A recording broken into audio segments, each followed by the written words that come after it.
When a Spanish state visit was collided with an unexpected general election, it was rescheduled. This state visit by the Emperor of Japan was not rescheduled, which means that he won't be going to Downing Street for talks with the Prime Minister. There won't be a speech in the Palace of Westminster.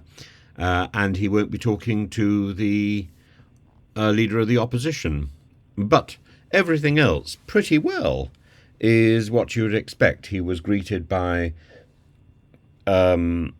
massed bands and he inspected the troops, the 1st Battalion Welsh Guards, performing ceremonial duties, and he also, there was lots of the national anthem, and there was a state banquet last night attended by all the great and the good, except for Princess Anne, who is recovering from being hit by a horse. Apparently it's more serious than was initially suggested. She has had a significant memory loss, and one hopes she's going to recover quickly. And but otherwise, the pageantry, the pomp, went ahead pretty well as usual, starting in Horse Guards Parade, moving to Buckingham Palace, and the two heads of state. I remember Naruhito when he came to Oxford, and he seems he seems a sort of a person who has great affection for our country, and that's a demonstration that I think we're very much in need of at the moment, because our sense of self has been seriously damaged by the fracturing of Brexit with Europe. And so we need to define ourselves, and we need to be decisive about that definition. Meanwhile, Tim Lawrence, who went to visit Princess Anne, the Princess Royal, in hospital, says she's fine, and she's doing fine, slow but sure, and that he took her a few little treats from home, which is which is rather charming, really. The only other thing which is worth pointing out about yesterday is Keir Starmer's focus on knife crime, which is a problem long overdue. I suggested yesterday that he should perhaps look at the initiative in China, though itself heavily contaminated by the repression of the Uyghur community, but the idea of microchipping knives when they are sold would at least indicate where they are.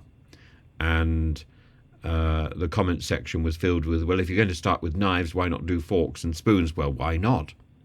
The technology is there, and maybe we should just have everything microchipped in our house. At least then it would make the business of claiming on insurance so much easier, and you wouldn't have these lengthy waits and uncertainty dragging on and on and on after the application for support.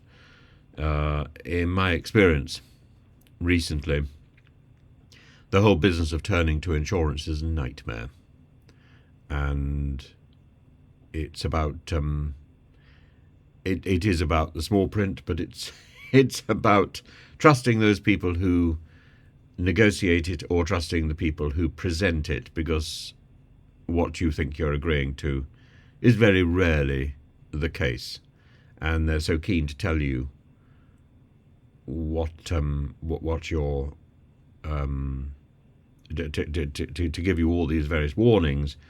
Your eyes have glazed over long before the information appears, and it's all part of a big game.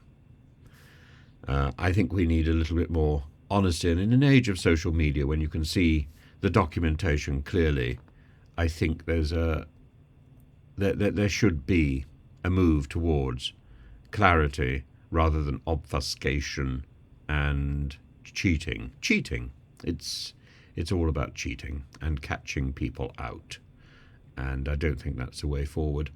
Honest tagging and microchipping might be a solution, but waiting until the crime is committed, waiting until there are more injuries and deaths, is not the way forward. This is something we need to seize the initiative, and we need to have a plan to stop knife crime rather than to punish knife crime.